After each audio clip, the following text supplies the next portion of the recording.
Hello and welcome to the Last Word on Spurs. We do hope you're keeping very, very safe and well. Thank you so much for joining us on the back of Tottenham somehow only drawing 1-1 to Southampton. If you're listening to the show for the very first time and where have you been, you can find us on iTunes, we're on Spotify, we're on Audio Boom, we're across a range of different social media platforms. We're on Twitter at Last Word on Spurs. We're on Facebook and Instagram too.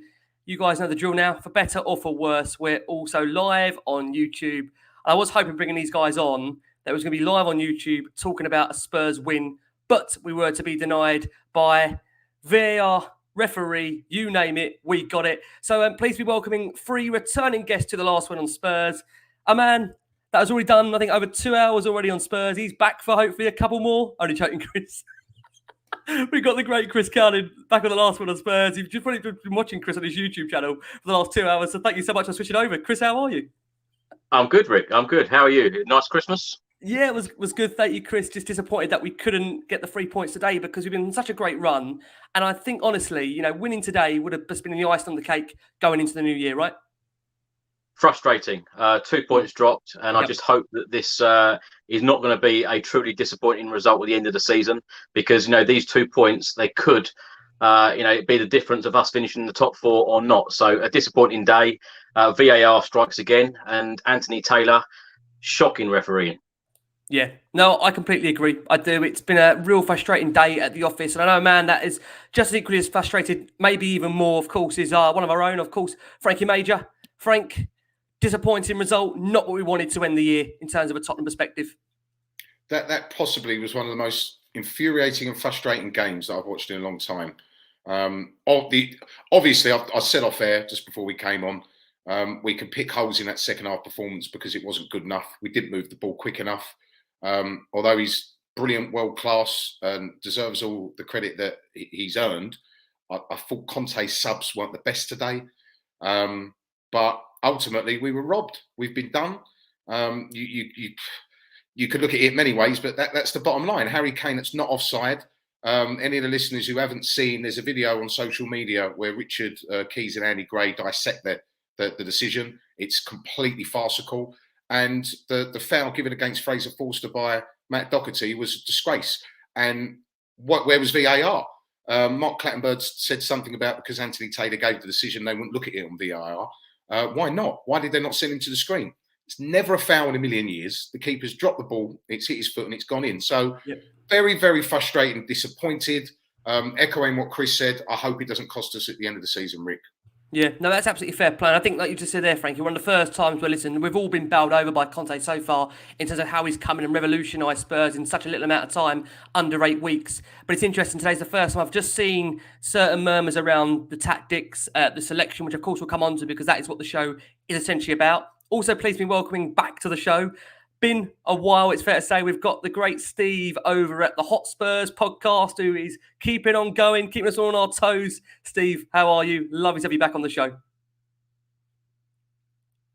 And we're just going to unmute Steve now to bring him in.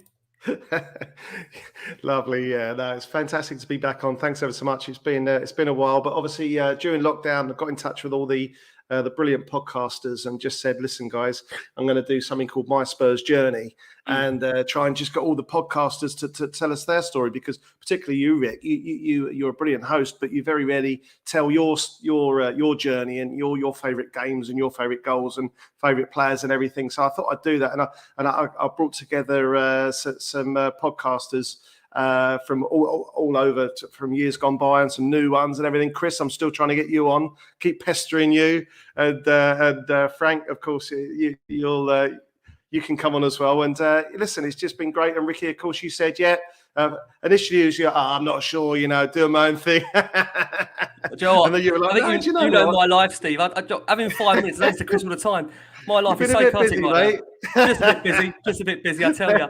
Half hour ago I was changing nappies and now we're doing a podcast. There you go. That's it was great. And we had a right laugh, and it's just great sharing these stories. And but thanks ever so much for having me on. And let's get into it. Brilliant. Pleasure. We're looking forward to it. And then, Joe, we'll start with Chris, because Chris, you took my opening line, to be fair to you, and you were right what you said there. It really does feel a bit like a loss, that game, because massive opportunity to grab 3 points away from home. Undoubtedly, VAR, the big cause of frustration today. I just look at those decisions that, I'll never be convinced that the Kane one is, a right decision. And I'll never be convinced, again, with a Doherty decision. That, again, shouldn't have stood. So on the basis of that, I know many will say that Spurs didn't do enough maybe from a creativity perspective, but with the ball in the net 3 times, and I just feel that is one game that's got away from us, Chris. How do you feel on the back of that? Bearing in mind you was obviously at the game only a couple of hours ago, fresh from it. Yeah, I must say it was frustrating from a Spurs point of view. The first 30, 35 minutes until the player got sent off. I don't think Tottenham created a great deal. Harry Kane and Heung-min had very tame shots at the goalkeeper. Southampton, give them all credit. They played extremely well in the first half. They were very fast moving, and give them credit. It was difficult for Tottenham in that first half. But the VAR decisions is exactly what we're going to be talking about tonight, and exactly what everyone's going to be talking about, because it is probably 2 of the worst decisions I've ever seen in a Tottenham match. And for one bad decision to be in a game is dreadful, but for 2, I've played in goal in Sunday League football, years ago, and football is a physical game. The goalkeeper clearly has misjudged that. He's dropped the ball. How that goal has not stood, I will never, ever know. And VAR, when you are literally talking like a shoelace, like Harry Kane, I just think that VAR, something has to dramatically change. This was brought in to improve football matches. And I said on our group earlier, if it's not clear and obvious, after just 5 to 10 seconds, something must change here, because when you're talking literally shoelaces, and it is a dreadful, dreadful decision. And as I said at the top of the show, I just think that if something like this ends up with Tottenham Hotspur not playing Champions League football, by not getting into the Champions League just for a decision like this, will be absolutely dreadful for us. But I don't want to be too negative tonight on this show, because Antonio Conte, of course, has become the first manager in Tottenham's history to avoid defeat in the first 7 games. 4 wins, 3 draws, and I'm super positive about Antonio Conte at the moment. But I must say that first half did worry me a little bit with not creating enough.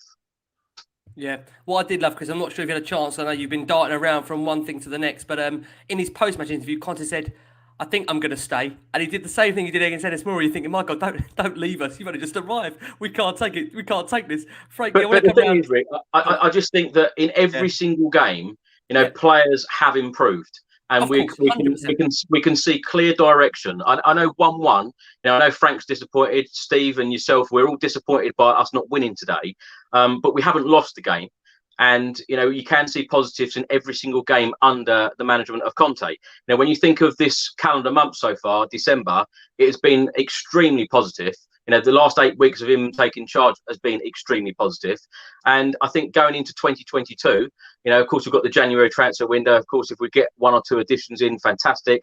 But during this month, the results we've had in the Premier League, of course, going through to the semi-finals of the Carabao Cup as well. So, ultimately, I think that we do need to be positive going forward. And I know Harry Winks gets a lot of slating by a lot of Spurs players, but I felt he was really creative today. I thought it was a man of the match, Chris, for me. I thought Winks was great in the middle. I'm only seeing watching the game on the box. I thought he was a man of the match. I don't feel enough people give credit to players that they've often slagged off in the last year, 2 or 3. The likes of Ben Davies. Look how he's come on. Look how Harry Winks has come on. Passing the ball forward. He's good job. Anthony Costa's not on this show tonight. But the amount of sideward passes that we've seen. Yes, in that first half he lost the ball, but in the second half he was probably our most creative player. Yeah, no, and it's hard to disagree with anything you said there, Chris, to be honest with you. Frankie, coming over to you, I mentioned it at the top of the show, 3 disallowed goals. Terrible refereeing in general of that game. And then there is that thing, like you said, that you feel we come away feeling robbed of the result, really. We did everything but score, and again, the goal being disallowed. I just think it's madness when I just keep thinking in my mind, we've had 2, for me, perfectly legitimate goals not given. Yes, players' performances, the likes of Doherty, Hill, Dele were going to come on, and they weren't great. And there will be that feeling that you can't win every game. But I think we'll look back at that game and think that should have been the game we should have won. Well, of course, and Southampton actually only lost 1 league game at home this season. So it's not exactly an easy place to go to. And I did feel, even when we were sort of under pressure for the first 35 minutes before the penalty, I think they only had 1 shot on target, which was a goal. So although we weren't playing well, I did feel that we'd done that last season. If you remember when we went there, we were 1-0 down. We started pretty slowly and we ended up beating 5-2. But I mean, VAR is a fantastic concept, and video technology. It's what the game actually needs, but it's the people in control of it that are just making bad decisions. And again, it's not just us. I mean, we can all say that we hope this doesn't cost us by the end of the season, but there's been other teams who have had worse decisions or equally as poor decisions given against them. And for this league, it is the best. It's the biggest. It's got the most money. It's got the most amount of viewers. It's the most popular, most watched league in world football. It's huge. And we still have BTEC standard referees. And what do you expect, though, when you've got somebody like Mike Riley, who's head of our referees? Let's be totally honest. He was an awful referee himself. But, I mean, just incredibly frustrating, Rick. We still struggle when teams sit in and play a low block or a mid block. We do. We all know we need creativity. For all his faults, and I know that Conte seemingly is not absolutely having him at all. Today, I felt possibly, and I don't want Jason McGovern to hear this, but I felt possibly could have been a game for Ndombele today to come on, pass the ball forward. When teams are sitting in, he seems to be the player that can create a moment of magic, can pass through the lines. Obviously, that didn't happen. Echoing what Chris said, I've been so critical of Harry Winks over the past couple of years, but a bit of confidence. He played well today, passing the ball forward. He did turn into trouble a couple of times on the edge of the box, which I wasn't too happy with, but that's what we needed from him, particularly when Hojbjerg was so poor today on the ball. We wasted possession. We didn't move the ball quick enough. And we still lack that creative spark. And another thing that I've not seen mentioned, which is absolutely huge, and I've been on Twitter literally for the last couple of hours, we have got no goals from the bench. Obviously, Lucas started on the bench today, but essentially he is a starting player. But we haven't got another forward who's got a history of scoring goals or can score goals regularly that can come off the bench and offer us a goal for it. We haven't got that. We haven't got another striker, have we? We've got one number 9. So these are issues that have to be addressed in January. We definitely need another striker, and we definitely need some creativity in the midfield. And I just hope, Rick, moving into January, I hope we don't dither. And it's sort of January the 20th, and we're still waiting to make our first signing. We need to, if we are going to sign players, and we have got targets, we need to get it done early. Yeah. And yeah, listen, we're not perfect. No. As Chris said, under Conte, we've improved dramatically. But today, I just felt was incredibly frustrating, not only from the officials, but from the team as well. Yeah. What I do think, Frank, in a way, is that maybe, and listen, I don't want to drop points anywhere, but, in a perverse way, maybe dropping the 2 points will again give Conte a reminder to the board that there's work to do. It kind of brings everybody back down to earth that despite us having a really strong start, there is still a need to invest in the squad in certain areas to make us improve. You said there, Frankie, you look at the bench, where's the goals coming from? Any club that aspires to be in the top 4, that wants to go for all the cup competitions. Sorry to take the line, Chris. But we do need to have a squad that has got goals in amongst the first team and on the bench. And, I hope, as much as we know the Spurs players, of course, watch this podcast, listen to it. I hope that isn't Ben Davis on the screen, who does say we are too, so a major lack of creativity. Because I'll be asking what you're doing, Ben, on the bench today. But Steve, to come over to you, I think, yes, we've said we can feel aggrieved by the disallowed goals for Kane and that forced our own goal. But, there's a reminder, as I said, there's still a lot of work to be done. We are the 7 games unbeaten under Conte so far. That does set a new club record for the top flight for us personally. How do you view that game for you, Steve? Are you disappointed and aggrieved, or do you look at it as a whole that, will make up those points with the rest of the games of the season to come? Yeah, I mean, look, I always say it, you can't win them all, especially when we're on a good run. I always think, when we go on these little runs and all the stats come up. Do you remember a couple of years ago with Alderweireld and Vertonghen at the back? It was like, this is our best run for these many years and this many years, and everyone's throwing this, but it's not a trophy thing at us and all this, but, breaking records left, right and centre. And again, like you just said, I didn't even realise this is what's this? Another record we've got with our manager with the best start ever or something like that. Yeah, I'm beating in 7 Yeah, I mean, games, look, so and you can't win them all, and you look at those fixtures in January and you go, well, we can't win all them. It might come up on the show later with the 3 Chelsea games coming up. We're not going to beat Chelsea 3 times, so it might be a little question, particularly for Chris. I know you love an either or question, listening to you over the years. Which of those 3 games Do you want to win? Because we're not going to beat Chelsea 3 times. Let's be realistic about this. So you can't win them all. We've been here many, many times, particularly on a Sunday, watching at home or at the ground as you are, Chris. You settle down, you do your chores in the morning, get all ready, set up for the game. Ovens on with the chicken ready to go, or maybe not now because we've had turkey 2 days ago. But anyway, but you're all ready and watch the game, and you're just frustrated. Come on, get going. What are we doing? Go down to 10 men, and you go, right, here we go, rub your hands together. This is what we need. And we didn't get going. And I know we're blaming the ref for this, that, and the other. Listen, those 2 decisions, we've seen it a million times. They're not freak decisions. They're decisions that we see week in, week out. So there's nothing unusual about those decisions.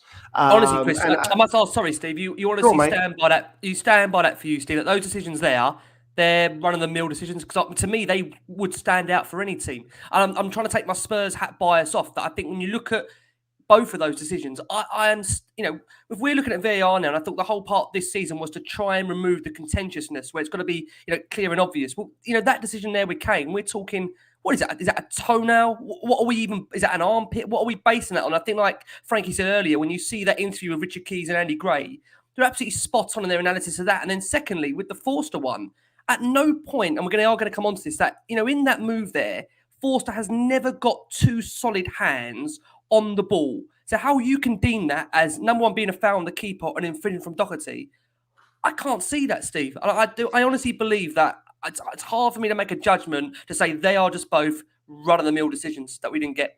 I think we've seen them. The goalkeeper one, I think we've seen more of those before VAR.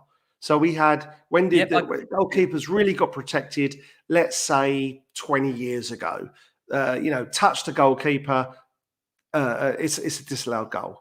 Back when what was the cup final, when the guy practically barged the guy into the goal and it was a goal. Do you remember that, Chris? Were you there, that game, back in the 50s then? Remember that one? Anyway, but goalkeepers were protected. So that was one of those ones. But VAR should have turned that over. Should have said, actually, no, that's not a foul. What I'm saying is we do see it. And the Kane goal, again, we've seen it. It isn't brought up enough, and I want to bring it up now. The stupidest ever VAR decision ever was it last year when Mora was pushed over, fouled, and as Sheffield he fell United, down, Sheffield United, he got fouled from falling on his face. Yeah, he put his arm down on the floor, and the ball, the defender kicked the ball after fouling him, pushing him in the back, kicked the ball against his arm, and then rebounded, and then they scored, and that was handball. Now that's this is what I mean, though, Steve. I thought we've moved forward. Now. Well, there's the thing that was outrageously, ridiculously crazy. The Kane one, although it was, the toenail thing, it was actually shoulder that was offside, which, again, just goes from the feet. It's insanity, though. It's insanity. You look at that image. Because the attacker's leaning that way, the defender's leaning that way. So, of course, it gives the advantage to the defender because they're going that way. I don't know, but it depends where you draw that line, though, Stephen. It depends where you draw that line. Well, I'd say go from the feet. I just think the whole thing looks ridiculous. If we're making judgments like that, behind the defenders, do you know what I mean? So he would have been onside if they go from the feet. But as he's leaning forward, being a striker. So what I'm saying is we do see those decisions. It was really unfortunate, but the frustration of the game was we didn't really get going. No, we didn't really get going. Yeah. We are going to come on to that, but I do think, like you said there, Chris, if it's not clear and obvious, then for me, you've got to favour the attacker. And I'm not being biased at all to Tottenham. I'm just talking about generally for the entertainment of football. We all want to see goals. If we're now stopping goals on the basis of that marginalised judgment, of that picture we see, where, let's be honest about it, you can't call it. So if we're favouring it being on a defender's foot, a thumb or it just... I don't know. The whole thing is crazy. Brom on the screen there says Hojbjerg seems very average in possession, lacks the creativity needed to break down a tight defence, which makes him redundant when Skip and Winks play. Bram, we are going to come on to the Hojbjerg debate shortly because I know he's a player that at the moment with Spurs fans, I think it's fair to say he does really split opinion at the moment in terms of his future. But, we said Spurs playing against 10 men for over an hour. As you picked up on, Steve, we never really got going, never really like scoring. And again, it re-emphasises the fact that, Spurs, there's still a lot of work to do, which we all know to be under Antonio Conte. And that's why I say maybe in a weird way, having the draw might be a blessing in disguise when he goes to that board, asks for the investment to show him, look, this is what I need the money for. We've had loads of listener statements in, loads of listener questions. So I just want to read a flavour of them out. A lot of them on the tactical side of the game and also selection and substitutions. Jay Knight says VAR and ref both crap, but not being able to get something against another 10-men squad is disturbing. Sad we are whinging about one goal when we should be clocking 4 in against that 10 men of a side. Peter Happy Feet says, will today's result bring everybody back down to earth regarding the real lack of quality in our squad? We beat teams in the lower half of the table at home as we should be, yet our fan base and yourselves get carried away. Thanks for that, Peter. David Williams says, why did we not see the urgency, tempo, personality from Spurs in that second half? Bearing in mind, Saints were down to 10 men. Ben Taylor says, few players look fatigued with the quick turnaround. Son seems very hesitant on the ball recently. Dennis Menace says, I'm not sure if that's actually his name, but if it is, credit to you, boy. He says, that was a typical Spurs away performance. No impact or any ideas on the counter. Predictable for any defence to read. Jesper Coteni says, how comes Conte did not make any attacking changes right away? Makes no sense to play a 3-4-2-1 when we have the man advantage. Nick Flanagan also goes along the same lines and says, why didn't Conte go to a 4-3-3 at half-time? Doherty was a complete waste on the left side and we needed much more creativity in that midfield. A Tungi or Dele in the number 10 would have been a good place to start. Just a frustrating day all round for a number of reasons. MJB Hotspur says, why didn't Hill or Doherty play on opposite flanks? Surely the balance of the team would have been much better, less congested and stretched Southampton more effectively. And Koss says, this is a lack of a second striker. That is what cost us 3 points. In my humble opinion, totally wrong not bringing on Ndombele, who's a creative passer. We didn't need both Hojbjerg and Winks after the red card. As for Spurs in general, there were some really iffy decisions on the day. And P Town says, finally, Spurs players actually looking like they're building up a sweat today. Our build-up was far too slow. We wouldn't put in a cross and we were scared to take a shot. Against 10 men, simply not good enough. So you can see there, guys, such a variety of different opinions in terms of the tactics, the selection, the substitutions. And Frank, to come back round to you, Conte, we did see ahead of this game, made 3 changes to his side. Ben Davies, who admitted that he had tested positive for COVID during the month, was rested on Sunday and returned to the team. We had Harry Winks, Dele Alli coming back into this Spurs team for their second festive match of the week for Spurs. And that team, as we said, would be reading Lloris, Sanchez, Dier, Davis, Emerson, Hojbjerg, Winks, Dele, Reguilon, Son, Kane, and that bench of Galini, Roden, Tanganga, Doherty, Skip, White, Ndombele, Lucas, Hill. When you saw the team, Frankie, was you roughly happy with that based on what you've seen? We saw against Liverpool with Dele and Winks coming into the side and making the impact? Well, I felt with the momentum we had and the changes that they'd also made, regardless of their decent home form, I did feel that we'd win today. I expected us to win. But again, it just highlights the lack of depth in this squad, because if we do make 2 or 3 changes, Lucas and Skip are so important to us at the moment, and we missed both of them. I know obviously Lucas came on, but I'm talking from a starting point of view. Oliver Skip, again, today highlighted how important he's become. You could arguably say those 2, Skip and Lucas, have been our most informed players over the last sort of 4 to 5 weeks. There's definitely an argument for that. So I did look at that and think, I mean, let's be totally honest. With the form that Lucas is in at the moment and the form that Dele's in, that is a huge drop-off to bring Dele into Lucas. And I know, obviously, Dele played on the right side of a 3. We perhaps thought it was going to be a 3-5-2 with Dele more central, Son and Kane up front. He didn't. He played sort of in a 3-4-3 on the right side. There's an argument that that's not his best position, but I think how many chances are we going to give Dele? And the romance of getting him back to where he was is fantastic because of what he'd done for us. Again, back-to-back Young Player of the Year, as voted for by his fellow peers. But we've got to be cutthroat and we've got to be totally honest now. If we are to achieve the top 4 and beyond that, if we want to challenge again for the title, we can't carry passengers. And we've had these conversations many times, Rick. Dele is simply, I don't think he fits this system. He hasn't played consistently well in over 3 years. And we've got to drop the sentiment. He's one of the first players I'd get out the door. And he had a pretty decent performance against Liverpool at home. And, you know, Dele's back. The hysteria builds up on social media. I get it. I get this was a fantastic player for Tottenham Hotspur, but that is no longer he looks like a different human being. Body language. He looks like he's lost any bit of pace that he had. Confidence, touch. He couldn't even do the basics today. But again, Rick, I did think that team was good enough to get the 3 points. I'll tell you what doesn't help: the fact that obviously Reguilon, I don't know what was up with him today.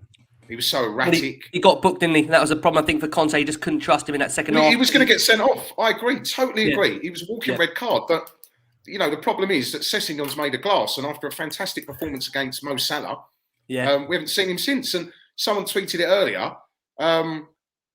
That summer, and I don't want to keep going over sort of old news, but that summer of 2009, that transfer window, the crux of those signings, well, all of them, none of them featured again today.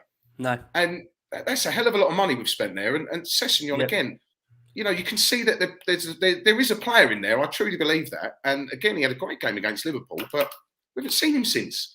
And I think bringing Matt Doherty on was a poor decision on the left because, as you said, you read out a comment, he's always going to cut him.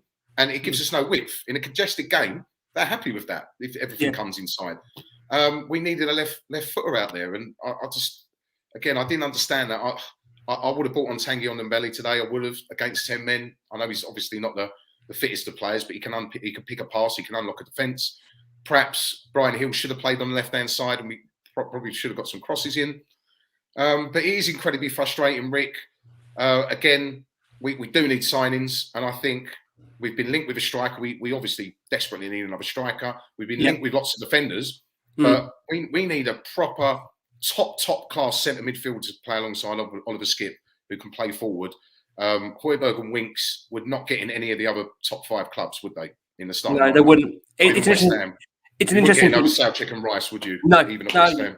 You're absolutely spot on there. In fact, you make a good point into my next kind of segue there for Chris. And Chris, with regards to Skippy, Spurs have won 63% of their games in all comps this season when Skipp has featured. That's winning 12, drawing 3, losing the 4. Without him, we've won just 25% of our matches, and that's been 1-2, drawn 2, lost 4. I mean, Skipp has, for me, become almost one of the first names on the team sheet. Was he that big of a miss for you today to not have him in that centre of midfield? Do we miss that drive, that determination to get us going? Absolutely. But what we all haven't mentioned is that we only played 48 hours ago. Whereas actually, by the time the game's finished, it was 46 hours. I was actually surprised that Conte only made 3 changes. And I think that is why Southampton seems so fresh and seems so up for it. They made 6 changes in the game, which raised a few eyebrows amongst the Southampton fans. But for us to only make 3 changes today, Conte wants to go with the players that he knows and that he knows that can do a job, and most importantly, the players that he can trust. And when Frank says about Ndombele, how many times have we seen him let managers down and not do the job that the manager wants him to do? I just think that I think that a lot of those comments that you read out earlier, Rick, were really harsh. I really do. Yes, we drew in terms of the tactical selections and the way the game panned out. Absolutely, especially about questioning our manager about substitutions and questioning our manager about the formation, etc., and team selection. We've got a manager here who's a world-class manager in his prime. We all need to back him. We all need to get behind him. Not after 8 weeks when he's unbeaten in his first 7 Premier League games. We certainly don't need to be questioning him. Do you think that just comes hand in hand, though, Chris, with the nature of playing the games and you don't get the results as more than anyone. You do your shows and stuff. But people are going to question. We all know, all 4 of us know, a lot of Spurs fans know that this squad needs improving. Yes. Antonio Conte has not had any transfer windows as yet. He is trying his absolute best to work with the players that he's got. No one wants to see Matt Doherty in the team. I think it's very fair to say that.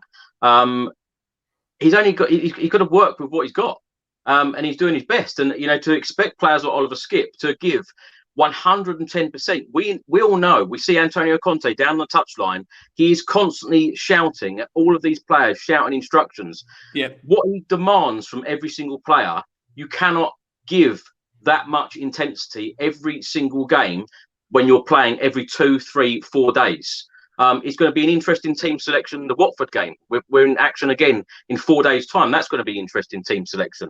It was great the other night when Harry Kane and Heung-min Son come off. You thought that they got a little bit of a rest that they don't normally do. But I think at the moment, it's all about trust. And when you go back 8 weeks ago, we weren't even having a shot on target under Nuno. Yeah. And now, as I said earlier, December has actually been very, very comfortable for us. Yes, a lot of people will say, yeah, but the teams we've played aren't very good. You can You've still only got to beat them. teams. You've still got to beat them, haven't you? And Absolutely. And we've not always been a club to get the results against the smaller sides. We have struggled as well. But just to interject there, we are allowed to say when he gets it wrong, Conte, because he's not perfect. He's a world-class manager. We're very lucky to have him. But we can say he got it wrong, and it doesn't mean that we're against him or we're talking. Yeah, I know that. I just feel that he's working with some of the players that he wouldn't necessarily want in the team, but he's being forced into those decisions because like Sessegnon not involved today. It'd be different if some of these other players would have been involved, and it'd be different if the likes of Ndombele and Lo Celso are regular starters and performers for Spurs, but they haven't been. They've been really, really frustrating since both of them are signed. So it could be different. I know a lot of people talk about the creativity, but a lot of us have really heavily criticised Harry Winks, but he brought creativity to the side today. Yeah, it's interesting. I mean, coming around to you, Steve, I think, like Frankie said there, I am, thankful and grateful Conte is here. We've got a man that is going to take us, no doubt, in the right direction. But I think at the same time, you've got to do these shows, as you guys know, when you do your shows here, you want to find objectives, you want to be able to, provide some form of a fair balance. And I think we're all saying, listen, we're delighted Conte's here. We know he's the right man. But at the same time, there were some decisions, like, Frankie, you mentioned as well, that it just kind of stuck out as to why we're making those. But again, to balance it for Chris's understanding, we are turning around a team in what, as Chris said, 46 hours. Do you think, in a way, you've got to trust Conte at the moment because he's effectively working with, maybe you'd say, the analogy, one hand tied behind his back to some degree? Well, yeah, of course, because like you say, the statistic was the greatest start for any Spurs manager or something. But what you've got to do is you've got to look at it and go, right, all those comments you read out, Ricky, me, Chris and Frank were all nodding away going, yep, good point. Yep, good point. At no point did any of us go in, not sure about that. We can all see what's going on. And what we need is for Conte to go, bish, bash, bosh. I've tried that. I've tried him. I've looked at him. I know what we need to do. And, when you listen to podcasts and Spurs opinions, the one thing is that everyone goes, oh, the priority is this, the priority is that. For me, the priority is a striker because Harry Kane cannot play striker for the rest of the season. Look at those games coming up in January. No, it's impossible. They are vital games. And to not even have a crappy striker to come on to run around a bit for 20 minutes. You're talking about bringing Bergwijn on. He's not a striker. So and we don't want Son up there because Son's too important. In his role. So we've got to get a striker. And I'm sure we'll come to transfers or maybe not. But you just got to look at the game today and go, right, how's Conte going to manage the Watford game? Now, we all saw the Crystal Palace game. We were slow to start. Slow again today. And didn't really push on. We got the third goal against Palace, but the second half was pretty... It was a dead duck, fine. Yeah. Today's game, we didn't push on. We weren't dynamic enough. If it's 0-0 or 1-1 against Watford with half an hour to go, and we're looking at it and going, right, we've got Ndombele, whatever you think of him, but he can create. We've got even Bergwijn on the bench, and he switches over one of the centre-backs or does something. You're going, hang on a minute. Wait a minute. And we can criticise Conte. Of course we can. Because we've got to think, hang on a minute, what's he seeing? He's seeing, or we go, no, he's seeing something we haven't seen. But if he starts bringing on the attacking players, which is what we need to do, then we go, right, okay, he sees what we see. And that's what Redknapp did brilliantly. Harry Redknapp, whatever you thought of him before he came in, when he made substitutions, you'd go, yes. Peter Crouch, prime example. You go, we're not getting anywhere here. And he'd stick Peter Crouch up front in the last 20 minutes and lump it long. Might not be the Spurs way, but how many times did Peter Crouch get those nod-ons? This is it, Chris, isn't it? This is it, Steve. When King wasn't doing it. Yeah, we just haven't got an alternative. This is the alternative. Exactly. This is the most frustrating thing. You know, as a Spurs, we're talking about saying Spurs are trying to compete in all competitions. Of course, Europa Conference League. Forget that for the second. But, you know, in terms of Premier League now, we're talking about a top four, trying to get into that top four. And ironically, I heard Jeremy Carragher yesterday saying he's got now Tottenham to finish in his predicted top four. That's without a striker. He's putting us ahead of Man United, who've got 4 or 5 strikers. And I just think, you know, even in the window coming up, and I know I say this a lot of times, you don't need 1 striker. You probably need 2. We're not going to get 2. Listen, we might even get 1. But the point I'm trying to make is that, you know, there is a lot of work that needs to be done. And we all know with Conte, he's coming into a very difficult situation. His points tally so far has been incredible. I think, is it 18 out of a possible 24? I think I've read it might be 14 out of a possible 20. 14 out of a possible 18. He's done absolutely superb so far, Antonio Conte. So certainly not, criticising Conte in terms of the start we've made. I just think we're all going to see him being put to the limit with his squad. And again, it goes back to what I said about that interview he said, where he said, I'm happy to stay, because I think he knows Conte. It's a very big job on his hands here. This is not like any other club he's managed before. This is not like any other board he's had in charge above him before. He's going to find it, I think, you know, although he's got Paratici there as his main man he can confer with, you still got to get that money to come in and improve the squad. And that's why I think he said in his interview today, he was brilliant in his post-match interview, which we're going to put out in this show for our listeners on audio. He said, you know, he doesn't care about being the first Spurs manager in history, you know, to have, 7 unbeaten. Doesn't care about that. To him, he wants more than that. But he warned fans, it's going to be difficult. And I think he was just trying to, again, re-emphasise the point there that he knows the limits with his squad in terms of what he needs to do. And Chris, I can see you wanted to come in there as well. Well, I was just going to say, if everything was absolutely rosy, we wouldn't have Antonio Conte in the first place. Yep, so by him coming in, he's already said, you know, he's not a magician. You know, in my eyes, he is a magician. Because what he's done already. It's been brilliant the first 7 Premier League games. You know, as I said, 8 weeks ago, we weren't even having a shot on target. Yep. We're also in a Carabao Cup semi-final. I think we're going into a new year with great belief. All of us are believing again. You know, that togetherness is back. Everything, you know, the fans are united again. The mood, the uplift, everyone's been energized. I can't see, and I can't sit here and, you know, criticize anything that Antonio Conte has done so far, even today's game, even the formation, whatever, because he is working with this group of players, you know, without making his new signings. So I've only got positive things to say about our manager. Yeah, I just want to say before we go to a break, I think this again puts into perspective that if you're now feeling disappointed of Spurs not getting a result against Southampton, take out the equation of it being 10 men, but a Southampton team that we've all said have been unbeaten at home, and Spurs, where they were at the start of the season to now, being disappointed, I think that tells you just how far we've come as a fan base in terms of our expectations, in terms of what we expect now from the same players that were there under a different manager. But we are going to go for our first break of the show. For our listeners that are on audio, you're going to hear from Antonio Conte, and you're also going to hear from Eric Dier, who discusses him making his 300th appearance for Tottenham that nearly ended in a very severe way, but he got away with it. And we are going to come on to that in the second half of the show. For our audience on YouTube, thank you so much as always. Nearly 400 of you watching us live. Always appreciate your subscriptions, your likes. So thank you so much for that. And I'm going to get straight into the story of the game now, because we'll start with Frankie on this. Frankie, Saints going 1-up, a Saluso long throw. And really, we just failed to clear our lines properly at that point. And Ward-Prowse,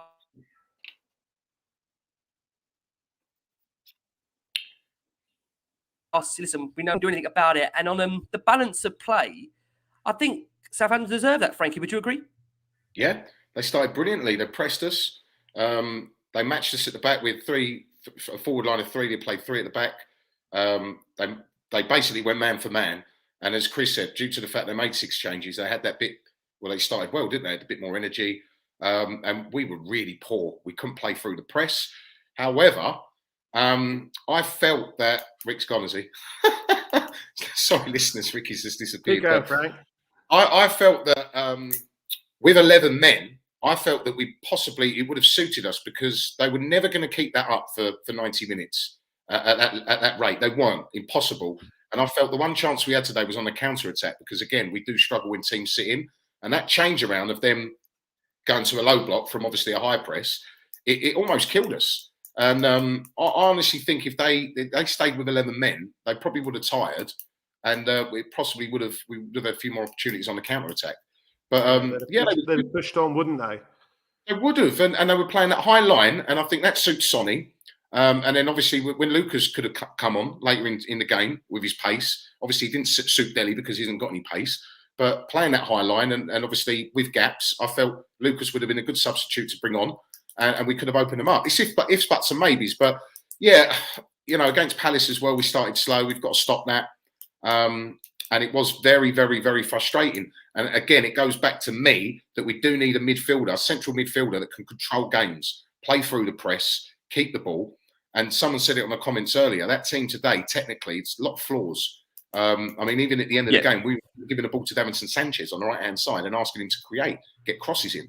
It's insane because we haven't got anybody who can do that in the team. Winks did, in his defence, Winks put a few good balls in, which we possibly could have done better with. But yeah, it was a slow start, Rick, and it is frustrating. We can't keep doing that because we'll get punished by a better side. Yeah, no, I agree. I want to come round to Steve next. Steve, as we kind of touched upon, that Spurs have been stuck really in first gear. And, technically, it was a great finish from Ward-Prowse. And listen, Lloris, to be fair to him, couldn't really do much about that powerful sliced half volley before the half hour mark. But apart from that, with Lloris, very much had nothing to do. And I'm just conscious, Steve, that we had a few comments already coming about those gloves in the background. And we want to squeeze it in now because we've got quite a lot on. So tell us who those gloves are in the background, Steve, and this little story you've got for us. Well, just very quickly, it's I'm a teacher and lucky enough to teach a couple of kids who got a dad who works at Spurs, and I teach the year threes, and I was aware of him when these kids were lower down in the school, and I was praying for because I knew that he was very generous with his. He's got lots of contacts and everything, and with his presence. And luckily enough, at the end of last year, he came in with this bag, and he said, "There you go." And I thought, he's giving me some Goldie gloves. Well, this is lovely. Thank you very much. When I looked closer, they had Hugo written on them, and I was like, "Are these?" He said, "Yeah." He's very low key. He's not, he's not like, "Yeah, these are this and that and the other." So I took them and I was aghast and oh my goodness, took them back into my classroom, opened them up, grass all over the the Velcro, and I was like, these are match worn. They've got to be. So in the end, I managed to get his number through a couple of dads through the school because that was summer holidays, and I had to know how he got the gloves. And the story goes that he's in the dressing room and he just said, the teacher who teaches my kids. Have you got anything for him? And Hugo, he's got this stack of gloves apparently in the corner of his where he gets changed, about 6 or 7 packs, and he just picked out a pack, went, "Oh, there you go," signed them, and then there you go. And I was like, "Oh my god!" I said, "Do you know what game he wore them in?" He said, "Well, one of the games in the season." And when you look up close to them, if you want to zoom in, they're not from the Ajax game, which I'm really gutted about, because when you look at the Ajax game gloves he wore, they're slightly different, but they're that season, so they are match worn. Hugo Lloris gloves. There you go. Yeah, very quiet game actually, say for Hugo. It'll be interesting to see as we approach the January window whether Spurs do start. Chris has got 20 pairs of those, apparently. Do us a favour, Chris. Chuck Galini a pair, will you? Yeah, I got the ones where he wore them against Zagreb away. He didn't touch the ball. I don't think none of us touched the ball that night, did we, Chris? Right, okay. A penalty to Spurs. Second yellow card for Salisu, and to be fair, lovely ball. We discussed upon this from Harry Winks through to Son as he was wiped out on the run into the box. I mean, listen, definite penalty. It was a real good penalty from Harry Kane. Chris, to come over to you. It's funny because at one point with Salisu, you could have said up in that first half, he could have had about 4 bookable offences. So the fact that he did go at that point, it did seem right. It was a horrendous tackle, and as we touched on, excellent pass for that equaliser that led to the Saints red card. And Spurs back level, great penalty from Harry Kane, hammering it home. No celebration, just grabbed that ball and ran back to get on with it against the 10 men. Yeah, the first yellow card, actually, a lot of Southampton fans are very upset about that because they believe that Emerson Royale handballed in the build-up. So they're actually quite upset about that first yellow card. Sorry for him. It was definitely a yellow card. Obviously, got Heung-min Song going through. But sometimes in football you need a little bit of luck, and we got a little bit of luck because up to that point, I thought that Spurs were very, very slow. Didn't really create anything. Tried to go through the middle. Southampton, as I said earlier, were exceptional. Their game plan clearly worked. But Harry Kane does what Harry Kane does best, and fantastic penalty yet again. Yeah, absolutely. So I say Spurs back level going into that half time, and then we saw, as Frankie, you picked up on, Sergio Reguilon having to be taken off after an erratic first half, which saw him pick up a yellow card late on, walking a tightrope with the officials. And I don't think, to be honest with you, as we saw, Conte just didn't have the trust in him to be able to go on for that second half, and replaced by Dier very early on. What did you make, Frankie, of that change there? Dier coming on for Reguilon. Just did it almost break up any potential fluidity down that side for us having Dier on instead of Reguilon, bearing in mind how much Reguilon does offer us in terms of the pace on that side? Well, he stretches teams, and obviously he gives us the balance of a left footer, and he can put a decent ball in. But I could see why the change was made. A lot of people agree that he just looked a liability.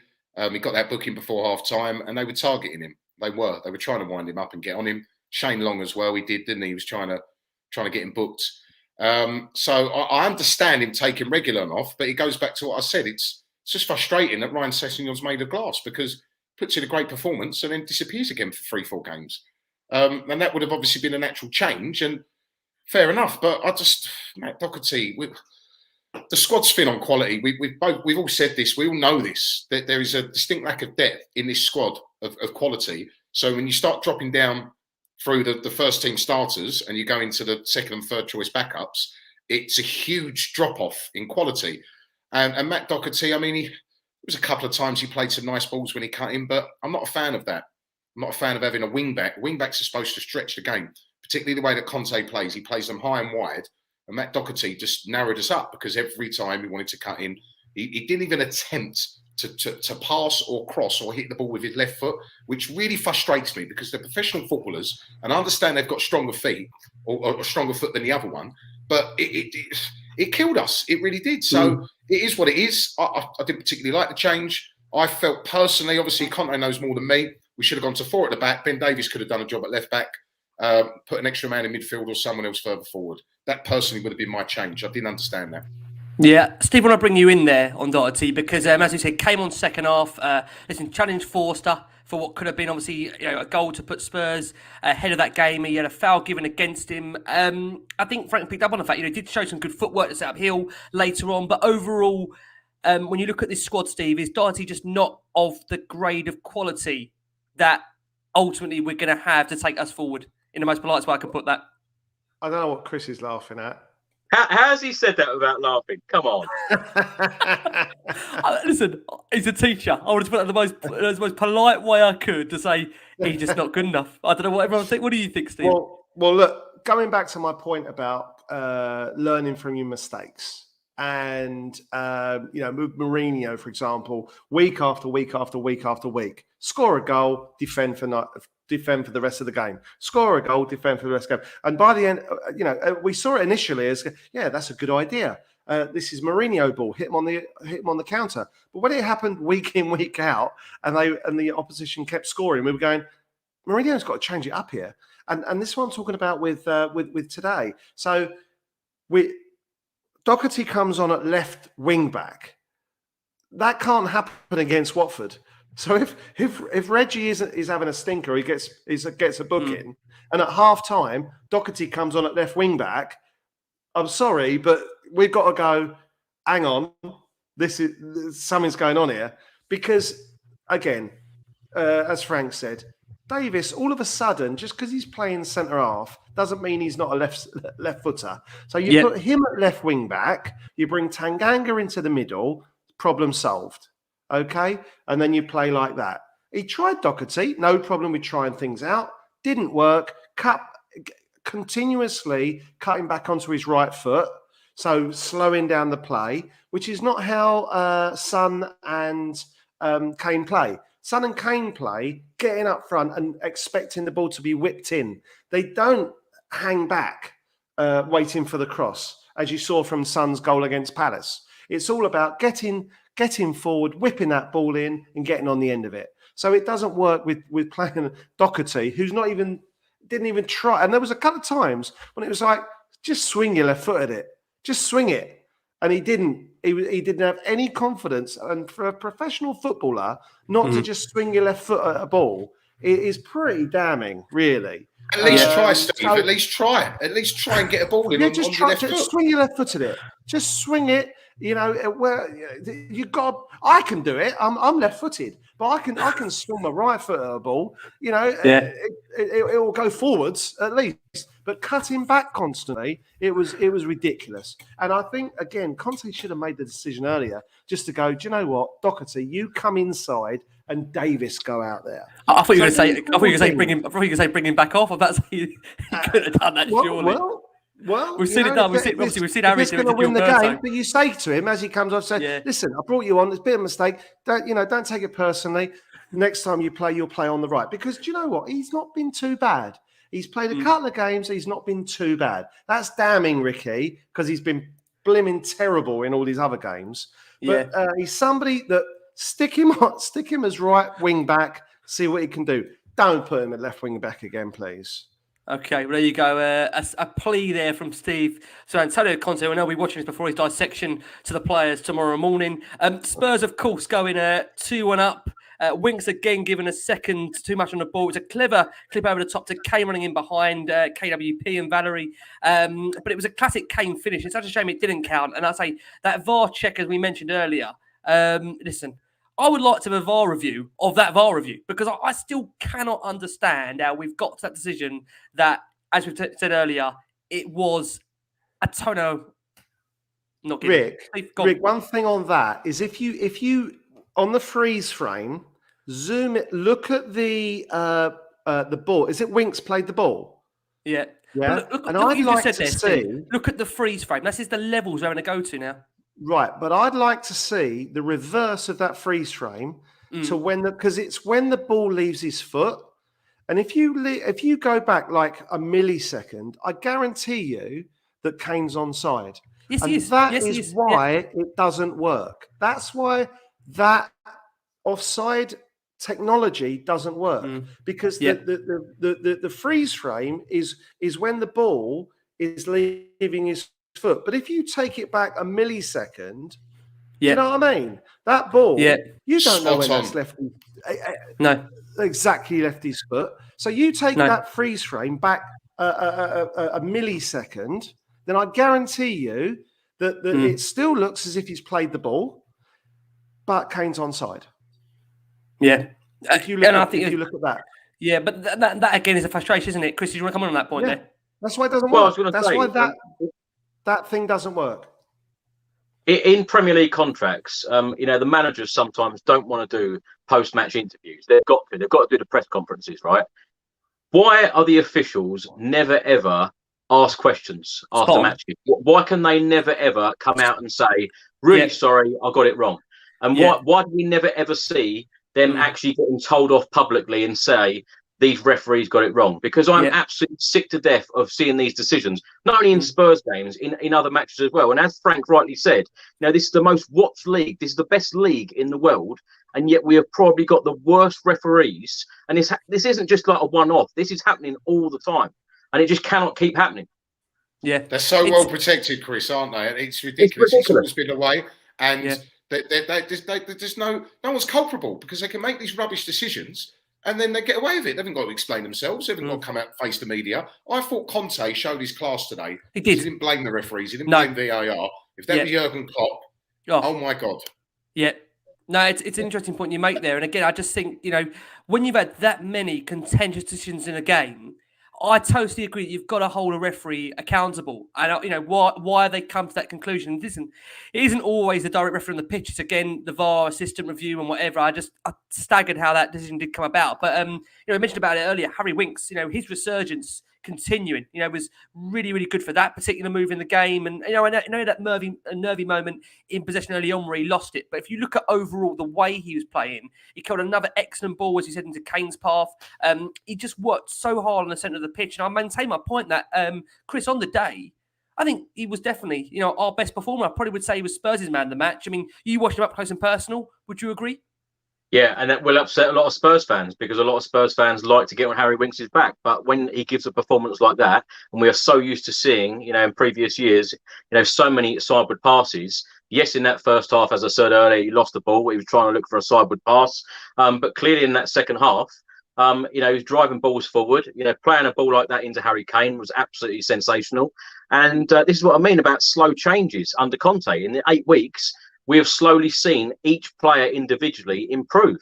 Right from Hugo Lloris right through to Harry Kane. Every single player is improving week by week. And where he says he's not a magician, that's why I said he is a magician, because he's clearly changing players every week. So it is going to be slow. And when he starts introducing his own players as well, it will only get better. So that's why I feel really exciting, going forward into the new year, because for what he's achieved in 8 weeks and developing players in 8 weeks, imagine what things are going to be like in 8 months' time. Yeah, I completely agree. And talk about improving players, brings up an interesting player to go to next. And that was Dele Alli, who was replaced by Lucas towards the end of the game. And I just wonder, is that Dele's last game for the football club, of course, before this transfer window opens? If we're going to be honest about Dele today, we'll come to you, Frank, and we'll go round, because I know... Listen, I'm sure the boys always wanted their opinion on Dele. I mean, I just thought he was just really ineffective. And what I would acknowledge is that, Dele was being played out of position on the right. It's not his normal position, and he's never really been good there. So I do take that into account. But when you are given the opportunity to come back into the side to perform, and you don't even show us anything really, it's very hard to make a case to say he should be staying at the football club. Do you agree? Because I'm looking at a Liverpool game where he was so good, and then today... Was he so good though, Rick? Was he so good? I thought that good. To me was it was good. A Liverpool team at home missing Van Dijk and Tyler Morton in midfield. They were missing some big hitters. Was he great? No, he was pretty good. Great, no, good. But the standard we're judging him by now is so low; it's through the floor compared to where he was. And Absolutely, if you told me pre-Conte that, I mean, Harry Winks, credit where it's due, because I've been very critical of him. So I'll put my hands up and say that fair enough. You have kicked on and you've got better. There's still massive improvements to be made. But out of the two, because that arguably have been the most divisive Spurs players, haven't they? Winks and Dele Alli over the last few years. And most talked about, definitely. Most talked about. And Winks seems to have kicked on a bit more under Conte, and Dele hasn't. And how many chances are we going to give Dele now? And I said it before, I say it all the time. The romance of getting the old Dele back is, we'd love to, because of what he'd done previously, the levels that he showed. But how many more chances are we giving Rick? Come on. I mean, it's been how many managers now? They've all dropped him. They've all given him a chance. He's had matches. He's had game time. Today was a huge opportunity for Dele Alli, regardless of where he was playing, to at least show something. And he showed absolutely nothing. So we've got to be, again, if we have aspirations of challenging again for the title, or catching the big boys, or getting top four, or winning trophies, we've got to be ruthless. And we can't carry passengers, and we have to put sentiment to one side. And for me, it'd be one of the first out the door in January. Steve, I want to come to you. Question right in there from one of our listeners. They say, this is from LBRTHFC. So it says, why does Dele keep getting these opportunities? And I will say, I think under Conte, he's had a couple of opportunities. He really took advantage of that Liverpool one for me. He played good. Not great, Frankie. Good, not great. I'll definitely send it to Frankie there, just to keep my ground with Frankie, of course. But for you, Steve, Dele, where are you on him? Because I know, again, speaking to you in the past, you adored Dele in that pomp. Are we over that now? Yeah. Do we have to realise it's not coming back? Yeah, no, look, with Dele, there was a moment in the match, and I've said this before, that, and this, you're listening to this and you're going, oh, you can't be hairist or whatever it is. But honestly, I pointed at Dele Alli at one point in the game, and the Southampton guy was going to take a throw on, and Dele went with his hair, and you could see the dreads going. And I thought, you never used to do that. And I honestly, Rick, think he is doing it for the cameras. He's got the pink streak, he's got the yellow streak. Did you notice a little blue streak in it today? And honestly, I think it's all image for him. Well, so you think it's more fashion now than football? Is that what you think it's at? I honestly do. He's doing the look. Frank's so annoyed. Frank's still not having so disgusted. He's off. I honestly think he's he's doing his Instagrams, he's doing the whatever else he's doing, and it's sad to say it, but I really do think so. And has he got the model girlfriend? The daughter of whoever it is.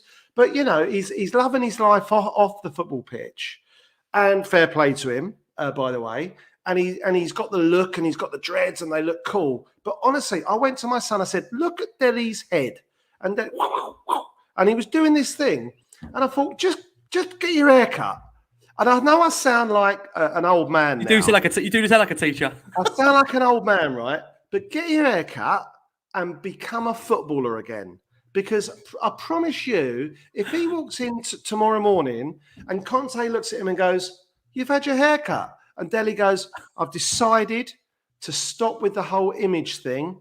I've got my hair cut and I'm going to get my. I want to play for Tottenham." Can I just say, for those watching audience reckon, members mate? and listeners that do, well, I'm going to say for our watching audience members and listeners that do have a dreads, we support the dreads on here. We're in no way saying get off the dreads, but for Steve's case of Dele, get off the dreads. That's my point on that.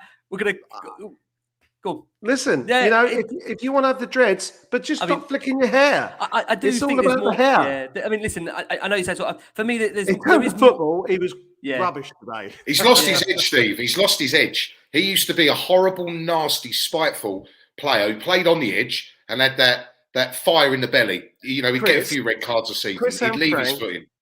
And Rick, who was there on the West Ham game?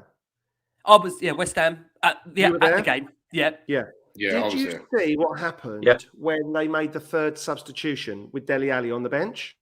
No, I sit on the shelf, so I sometimes can't see. Dele, because I watch the manager as more than I do the players these days. Conte is so entertaining. I looked over.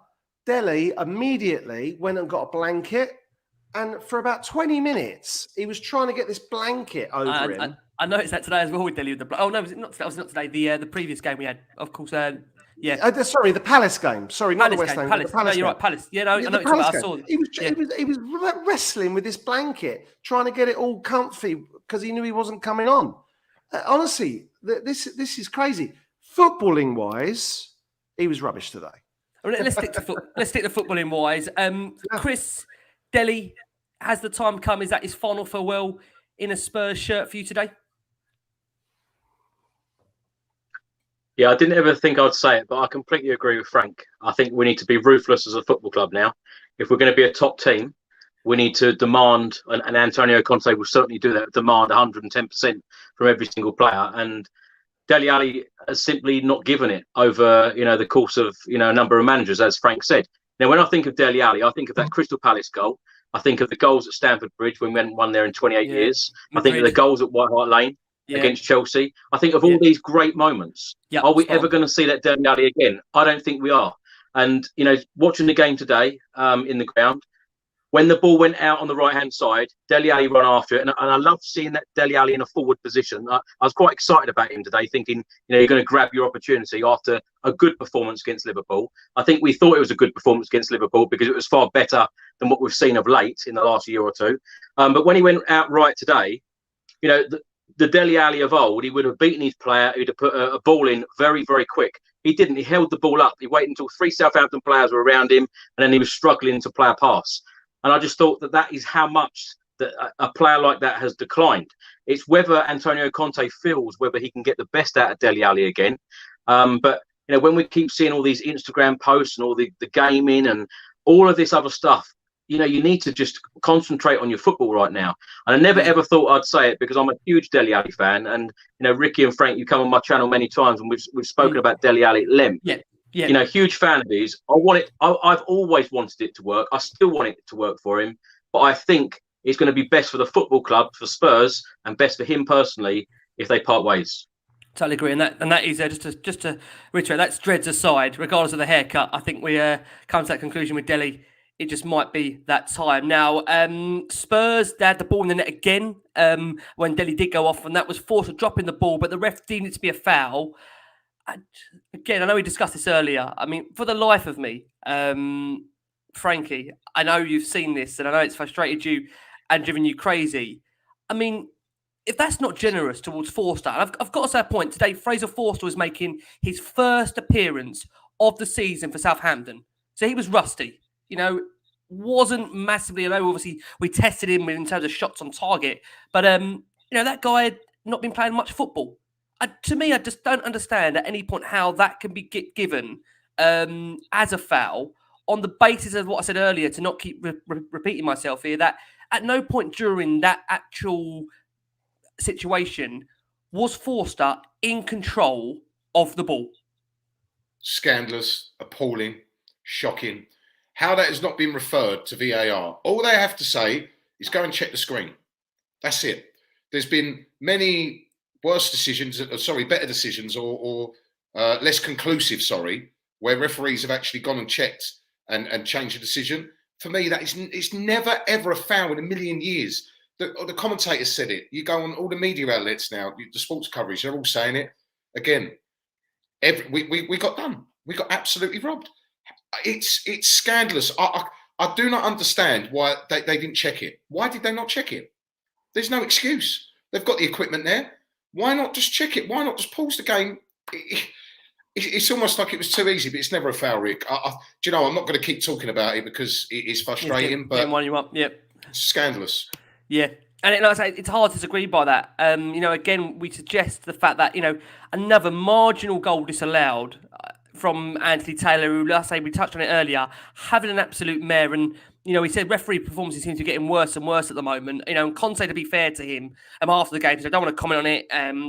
They are there to do their best. So he said the referees. But interestingly, Chris, he said we scored, but at the same time, they decided to disallow the goal. So the admission from there, Conte, that he couldn't quite understand how they came to that conclusive decision that it wasn't given. Chris, can you hear us? We can see Chris. We can hear him. I think he's just fading out at the moment. Sorry, I thought you went to Steve. No, that was to you. That was to you. I mean, Conte there, as we said, just saying there from his perspective that we had a goal, but they decided to disallow it. So a slight admission there from Conte that we should have really got at least one of the decisions that went against us in that game. Do you know what, Rick? I just think Antonio Conte is a real classy guy. And, for him not to have complained about that must have been very difficult, because all of us feel very salty about the decisions. And, of course, when a goalkeeper, goes out to catch the ball, they would normally go up to catch it. And he actually waited for the ball to come down to his hands. And the way that he dropped that, honestly, I think that is one of the worst decisions I've ever seen. But for Antonio Conte to be classy like that, I'm not at all surprised, because he's just that type of guy. And, he's now thinking about the next game. He'll be preparing, now for the Watford game about getting those 3 points. But he will be very, very disappointed today, and he will definitely see it as 2 points dropped. Yeah, agree. Steve, coming around to you, later in that game, there was a moment where I think we had our hearts in our mouth and we could actually lost it. Eric Dier missing the ball completely. And then I decided to turn around to moan at his other teammates as he lost it. I mean, at that point, I just couldn't believe what I was seeing. A huge signing challenge from Sanchez at one end then to deny them the goal, really. And that was on the back of Dier making his 300th appearance for the club, where he overall defended well. But again, when people criticise me on these shows, Steve, and I know you listen to them, when I say Dier has got that one moment of erraticness in his game, there it is again. And I think he's come on so well under Conte. He's been really good this season, but still, there is that moment in there that we can't seem to shake off. And that is what worries me about if Dier can become that top defender that a lot of us want him to be.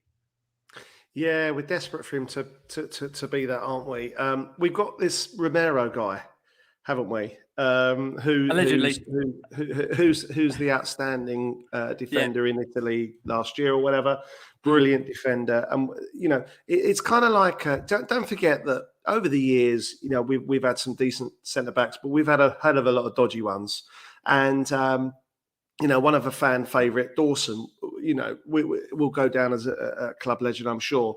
But without Ledley King next to him, he never really played that well. So what we're hoping, of course, is that Dier and Romero together will be brilliant together. But at the moment, obviously, it's him and Sanchez, who no one rated at the start of the season. He's doing all right, and Davis as well. So, look, Dier has got his limitations, and we're hoping that. But my goodness, he does remove his brain at moments, Ricky, and you just go, just keep it together for a whole 90 minutes, 90 whatever it is, 97 minutes. Keep it together, and you'll be fine. That was one of the best, though, wasn't it, Steve? That was one of the best ones. He completely missed the ball, then he blamed the others. Like, you know, what was the other game where he gave it to against West Ham? But look, this is what I know about Dier from my insider man, is that he is the number one professional. We can see that. Yeah, totally. Absolutely wonderful in the you know, and you get it from Southgate, don't you? Before he had to eventually drop him. Is that he's just a brilliant professional player, and he's somebody that, you know, you like I say, like with Dele, and I love Dele Alli, like Chris and Frank and you do, and I'm desperate for him to be good again. But with Dier, you see him different haircuts, but he's knuckled down, hasn't he? He's gone, right, I want to be a professional footballer. I want to play centre back, whether you agree with that or not. And that's my position. And that's what I want to do. And I want to focus on that. How can I do it? And that's what I love about Dier. But yeah, he's got great attitude. Great attitude, Steve. You can tell he's a bit of a leader. You can tell he's got the right characteristics.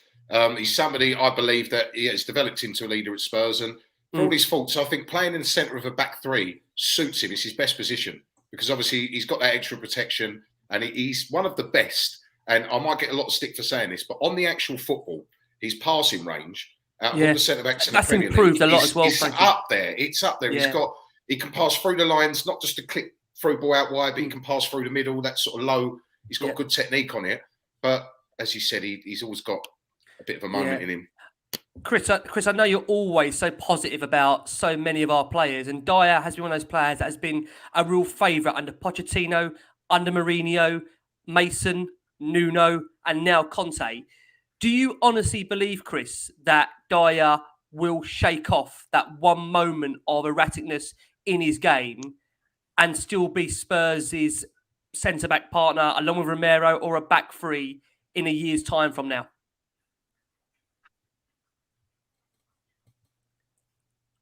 Well, before I answer, Rick, do you believe it? No, I don't. I mean, I've been very honest about Dier. I love his attitude. I love his commitment. I love the fact that he, you know, is a talker. He wants to work hard. But I mean, ultimately, you know, we've seen it now over the course of 2 or 3 seasons where, as much as he does improve, there still is in every game I've seen that one moment, and that is the one moment that, you know, Van Dijk doesn't have it. You know, if you look at the top centre-backs in the world, the likes of a Maldini or anyone that's gone on to become a world-class centre-half, a Rio Ferdinand, they don't have that moment of erraticness in their game. But Dier has still got it. And I just worry that no matter how much he's coached, no matter how much he improves, I don't know if you can train that out of him, Chris. And that's me being brutally honest. Every single manager, though, as you said, they all seem to trust him. They all seem to like him. They all seem to see him as a real leader.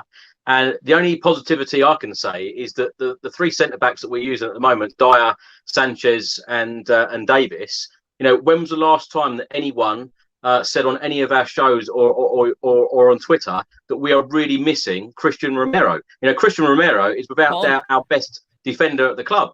But none of us are saying, no, we haven't got Romero playing today. So they have stepped up. Antonio Conte has clearly improved the defence already. But as I keep saying, and as I keep blowing Antonio Conte's trumpet here, is that he is improving players week by week. So, you know, that is a real positive. You know, Dier, honestly, Chris, hand on your heart, Chris. Hand on your heart, Chris. You watch him home and away every single week. Yeah. Do you feel in your heart of hearts that he's going to eradicate that one moment of madness from his game? Probably not. And within time, Antonio Conte will probably want to bring in another central defender. I wouldn't be at all surprised if that happened in the summer.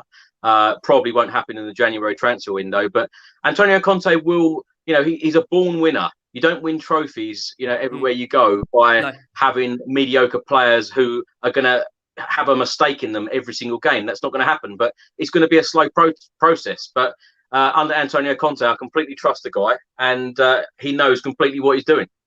Can I just ask though, Ricky, because obviously you're critical of Dier, as we all are. You know, we're desperate for the guy to do well. I will say, Steve, he's improved. He's a leader, like you said. There's no doubt about that for me. But I will let you answer that point. You're going to say that you'll ask me a question. All I was going to ask was, when you look at the other top defenders, they all have got a mistake, haven't they? Like Maguire at United makes 2 or 3 a game. John Stones. But, if we go back to Alderweireld and Vertonghen, Steve. Oh, of course. Listen, I know I'm being devil's advocate here because I've got to be devil's advocate. But, I mean, what I'm saying is with Alderweireld and Vertonghen, you could go through games with them. And I know maybe we take it for granted now looking back. When did they ever make some of these mistakes? And this is not to be, absolutely harsh and brutal on Eric Dier, because again, I will say the point, he's massively improved for me. Like Frankie has said, some of the balls he's playing now, diagonals, they're amazing. They're fantastic. It's just like I say, for me, if we're being brilliant in the air as well, Rick. Yes, yeah, but my point is that if we're being really, really cutthroat and we all want to win, we all want the trophies, as Chris says, and we all want to see this club get back into the top 4, get back in terms of trying to compete for a title, can you pin your hopes on somebody like that? If that's the case, though, Ricky, because obviously Toby and Jan were amazing, but we're talking about now. So we got Romero, who seems world class, right, or a brilliant defender, as good as we can get. If Dier did go, who would you bring in? And and is it Skriniar? I don't watch Skriniar. I haven't got a clue if he's any good. But is there a player, Ricky, that you go, that guy? I'll be honest with you, at the moment, in terms of the Premier League, I don't know if there would be one, but I think with Conte and his connections and who he does know, I think we've said this before, that we all, I think, trust him in the upcoming transfer market and the summer. So you'd have to back Conte that, number one, if he doesn't want to bring somebody in, it's because he genuinely feels that Eric Dier is his man. And, again, on that, if he does, then I'll back him, because we've also want to back the manager.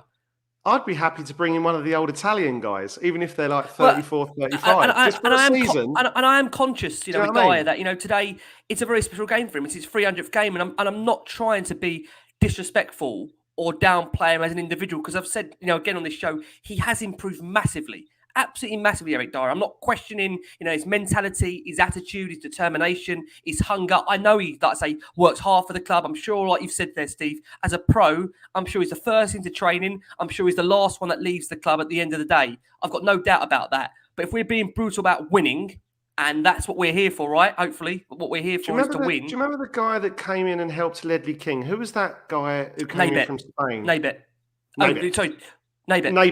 Exactly, and he was fantastic for that one season. I reckon, Frank and Ricky, that if we brought one of those old school Italian defenders in their one of those guys that were in the Euros, come and show Dier, right? This is the art of defending. Yeah.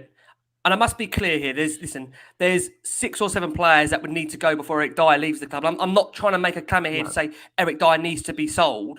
All I'm saying is that if Spurs want to get to that level where, for me, they are challenging and being able to challenge consistently, they may need to look at the overall quality of the defensive area. Sanchez to me today, and it was another sort of display from him. Made that big sliding box to deny, as we've said there, Dier maybe losing the game for us. Ben Davies, I'll give again Ben Davies some props today. Left the attacking on the whole to those ahead of him, but was again had a good display. Emerson Royale involved in plenty of what was going on. And again, I want to make that point. Dier making his 300th appearance today. I'm pleased for him that didn't result in a goal, because when you look at his overall progress throughout the season, he deserves, Eric Dier, to be part of this club. And I'm not trying to, be patronising by saying that, Chris. Do you see where I'm coming from? I'm not trying to patronise. He has been good this season, though. Yeah. We have got to say, I know obviously he does have their moments, but when you're on the ball, obviously that was a little bit different. He wasn't playing out, but the last mistake, when he was trying to play out, that will happen because that's what he's told to do. And I do see some of the comments saying that we are being a bit overcritical of Dier. I'm actually not, because I think he's had a good season on the whole. But I do believe Cutie Romero coming back will only be a bonus to Dier in his game, because as good as Sanchez has been, again, I've been critical of him in the past. Shock. But Romero's so much better. He is on the ball. When is Romero back, Chris? Well, End of January, apparently. Yeah, end of January, apparently. And the thing is as well, Rick, you think last season, how many times Jose Mourinho changed that back four? Yes. Yeah. It was every single week. He did not know the best defence. Now, when you look at the defence that play today, most of those were the club last season under Jose Mourinho and Ryan Mason, apart from Emerson Royale. So they have stepped up. They have improved. Antonio Conte clearly got them to play a certain way. Yes, we can all be critical of certain players. Yes, we've been critical of Eric Dier in previous seasons, but he has really stepped up. But I know what you mean. Going back to the Mura away game, Sanchez, a couple of mistakes for their goals. It reminded me of that today with Dier, and he got away with one today. But Sanchez, of all people, actually saved him. And like I said earlier, none of us are saying, "Oh, when's Romero back?" We really need him because the defence have actually played very, very well. Yeah, and I must say again, but we do need him back. We do need him, of course. Yeah. But again, I don't want to take away from the fact that it's his 300th appearance day, Dier. So I would love for Dier to be part of a squad that does go on to win trophies because he's given us so many years. And as Steve has said, he's a true pro. He's played and worked so hard for the football club. Ultimately, though, like I said, for us, if we talk about winning and wanting to be the best, again, this is Conte's decision, not mine, whether he feels he can trust him enough on the big occasions where he can get us through. Well, can I just ask you three what you think? If Conte went out and bought a world-class centre-back, would he then think about putting Eric Dier back in the centre of midfield like Pochettino did? Because, of course, Eric Dier has played in a number of positions for Spurs. Is centre-back his best one? I'll just ask the question again, and it follows with that, is that would you have one of those Italian centre-backs from the Euros or who have played in Serie A for the last 10 years, one of those, and we know Serie A is all about defence, the art of defending. Would you take one of those big Italian guys to come in and go, to teach Eric Dier the art of that centre-back role? What do you think, Chris? Do you know the weird thing? Go on, Chris. Or Rick? Well, the thing is, when you're Antonio Conte, I don't think it's about getting players in to teach players how they should perform. I think that within time, and do give this time, because I see a lot of trophies coming club under Conte. I really do. With the way that he's transformed this club in 8 weeks, I can't be any more excited than I am now because I think that he's going to be ruthless. And, dare I say it, over recent years, you see Chelsea, the way that they are ruthless with players. Yes. If a player suddenly gives them 90% instead of 100, still top of their game, they're like, let's ship them on. And they do. They ship players on even though they're producing the goods. They do the same with managers as well. They're very, very ruthless in their decisions. And I think that slowly that's going to be implemented in our club and we're going to end up being ruthless and we're going to offload a number of players. He's then going to bring in real quality stars as well. And, he is a real pull. It's not just like Jose Mourinho, sort of the end of his career, even though he'd been there, done it and got the T-shirt. Antonio Conte is in the prime of his career. And, regardless of whether we're in Europe or whatever European competition we play in next season, I think Antonio Conte has a real pull for some great stars to come in. Yeah, can I just say... Go on, Rick. I was just going to say, just on Steve's point, is look at what Thiago Silva has done at Chelsea. I know he's not come from Serie A, but that is just such an un-Tottenham signing. We never sort of goes for those experienced players who have been there and done it, will pay the big wages to a 36, 37-year-old, and perhaps an old legend. I can't put off the top of my head, I can't think of one, but that sort of a signing, we never seem to make, Steve, do we? No, that's what I mean. Naibet was one who came in and just said, no nonsense, this is how you defend. And Frank, Thiago Silva has been fantastic. Yeah. No, he has been. It pains me to say it. And when you watch Thiago Silva, I watched him the other day really closely. He defends. That's all he does. He kicks the ball out, he wins the ball, and then he goes back in the centre of defence. No fuss, no fluff, nothing else, just defend. And that's what I'm talking about when I say, if we can get one of these Italian legendary centre-backs in and just show Dier. Do you know what? You know that thing where you try on the 67th minute when you try and ping a ball out and it doesn't quite... Don't do that. Just defend. But do you know what, Steve? I'm going to say to Dier, to stick up for Dier on that point, I don't think Dier needs to be taught the art of defending, because I think he can defend. It's just whether we can eradicate, and it's the same as Kyle Walker, where we can eradicate that one minor error out of his game on a week-to-week basis. And maybe, again, I'm being very critical. Maybe I'm being harsh. Listen, he's made 300 appearances for Tottenham. Good luck to him. Let's hope under Conte he can keep hold of him and get him to the level where Conte feels he's good enough to still carry on for the club. Now, I'm just conscious of time. I just think about 20 minutes there on Eric Dier out. Go on, Chris, do you want to come on there for a second? I just wanted to say it's about concentration. It's about consistency. Absolutely. And I think that you know, sorry to rave on about Conte again, but I think that will come. Yeah.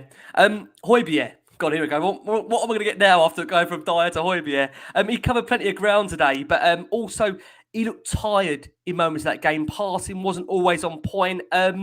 Frankie, it's about players that are polarising the fan base right now. Hojbjerg, another one where, you speak to some Spurs fans, they love him. I think where I'm at with Hojbjerg for me is that for the moment, he's good enough for where Spurs are trying to go. I think maybe a year or two down the line into hopefully Conte still being here and us getting back into the top four and hopefully competing for the title. I can hear the laughter track in the background. I question whether Hojbjerg is going to be good enough for us then. Do you have any reservations about him now, Frankie, for you?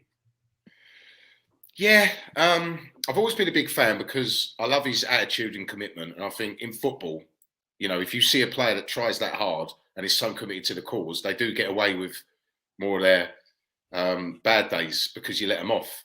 But with Hojbjerg, it's a funny one because when we were sort of on the floor under Jose Mourinho, he was sort of carrying us a little bit. He was one player that at that time, he was actually doing pretty well. He was doing 2 or 3 jobs of other players. And again, his commitment and effort has never been in question. However, he is limited technically. And again, it just goes back to, would he get into Man City's team, Liverpool's team, even Arsenal's team? Would he get in there? Perhaps. I don't know. Over Xhaka. He probably doesn't get in West Ham's team. So, it depends on where we want to be. And if we are setting our aspirations to compete at the very top for the title again, then he's probably not good enough. But as you said, for now we'll do. I still think, obviously, what Steve said and many others, a striker is key because we can't go this whole season without another striker. But I do believe we don't have enough control in midfield on the football. And against the bigger teams, it will cost us. And that, for me, is huge, that we sign a proper ball-playing centre midfielder, a well-rounded centre midfielder that can obviously do the dirty work, but somebody who's a lot more controlled on the ball. And that is just what lets him down. I mean, he was really poor today, but he did play 48 hours ago. That's a good point. Give him a bit of slack. But I'd probably say that's maybe the worst game he's had for us today. I'm not sure if you agree with that. Well, let's ask a fresh voice. I mean, Steve will come to you then, Chris. Steve, Hojbjerg for you. Can you understand the criticism he's had so far this season? And do you have any reservations about whether he's good enough for where Spurs want to go right now? He plays every game, doesn't he?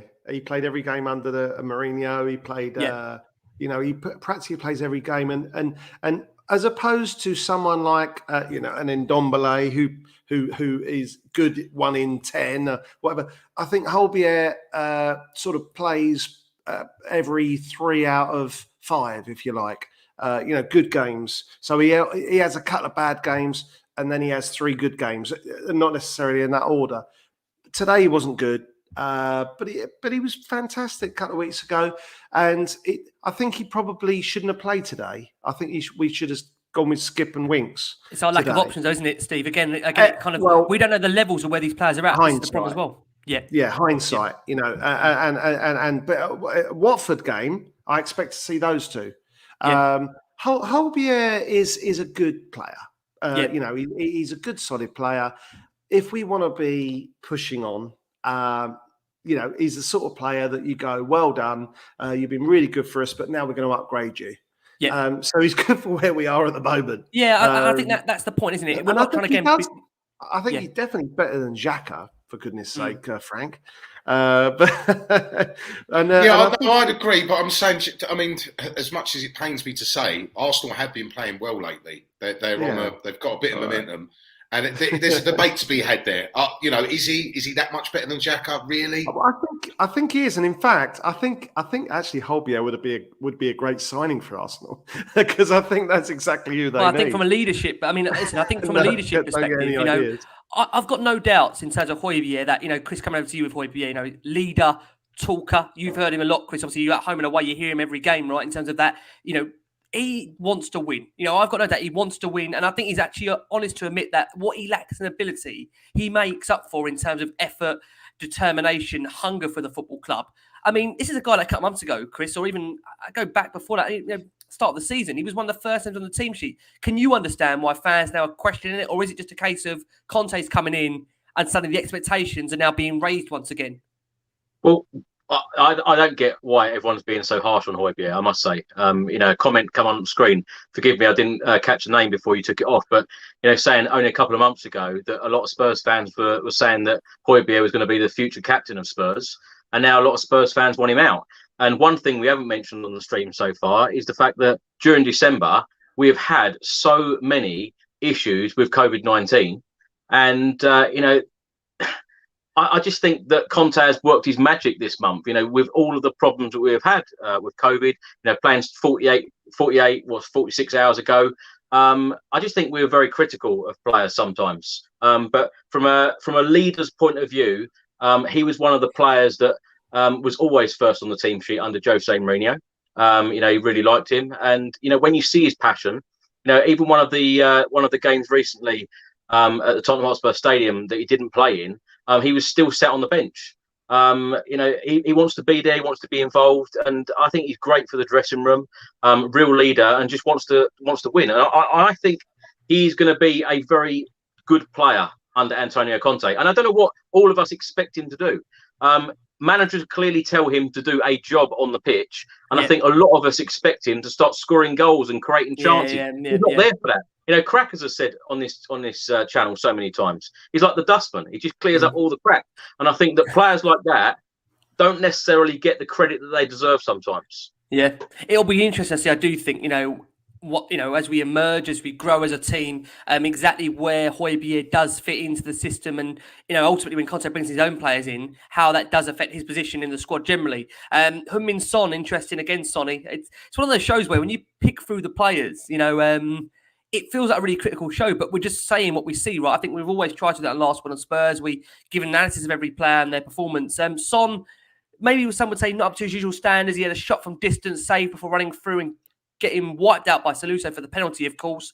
But again, I'm conscious with Son that, a lot of these players have played 24, 48 hours ago. I mean, Frankie, is it fair to start really expecting a top class performance when these players have played real high intensity Premier League football a matter of hours ago? And a lot of them also had COVID as well. We have to take that into account as well.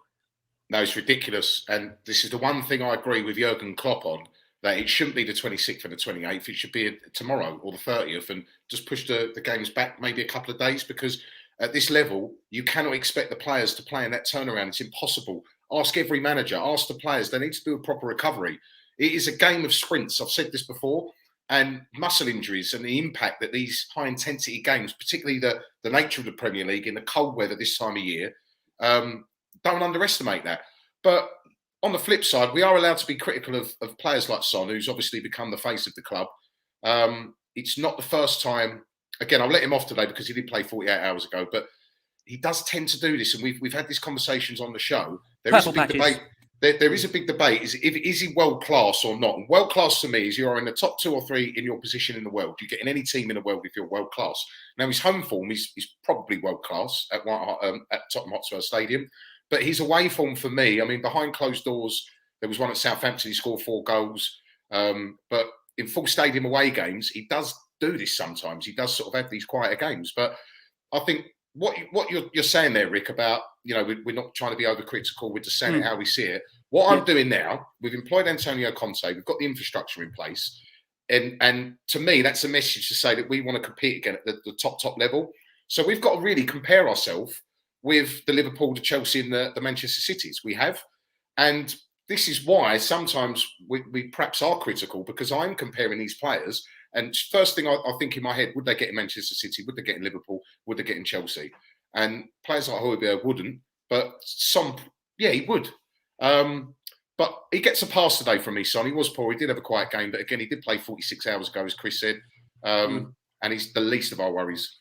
Yeah, no, that's absolutely true. Chris, coming over to you on the screen there. Mari says, can we try to get Kessie in now on pre-contract to help the midfield? I think that's one that's still running on. But on the latter point of that, he says, what do you think of Son? Form, sharpness, loves the panel overall. Have you got any concerns, Chris, about Sonny kind of dipping in and out? Listen, we know the quality there. Do you have to, again, have perspective that we've only played 48 hours ago, or is there anything more behind that for you in terms of Son's form? No, Sonny's my favourite player. I tell you, I think the guy just gives 110% every single time he plays. Still goes out daily training with his dad. You know, all extra training sessions we've seen in the sensational documentary, and we saw on Amazon how hard the guy works. And you know, the guy always has a smile on his face, and he's been probably our player of 2021 alongside Hugo Lloris. And I absolutely love the guy. I don't ever have any worries about Heung-min Son. No. Yeah. Okay. Conscious of time, Steve, Harry Kane making no mistake that penalty today. Listen, VAR decision going against him, finished that one really well in terms of the way he took that. Are we starting to see Kane re-emerge now, Steve, for you? Is it now good to see him? Again, I think it's third goal in a row. Third goal in a row. It's getting that time, isn't it? It's getting towards the end. You can feel it's going. Third goal in a row. Are we starting to see the Kane back that we all know, Steve? Yeah, well, you could see it from the goal he scored against Palace, the smile on his face. I think the other goals he'd scored this season, he scored about 20 goals, I think, this season, hasn't he? But every goal he scored, it was just like, I've scored, you know, come and hug me and we'll get back on with the game and I'll think about other things. The goal he scored against Palace, the massive smile he had on his face. And I think also the goal he scored against West Ham, and he went to the fans and punched the air. Yes, he's on board.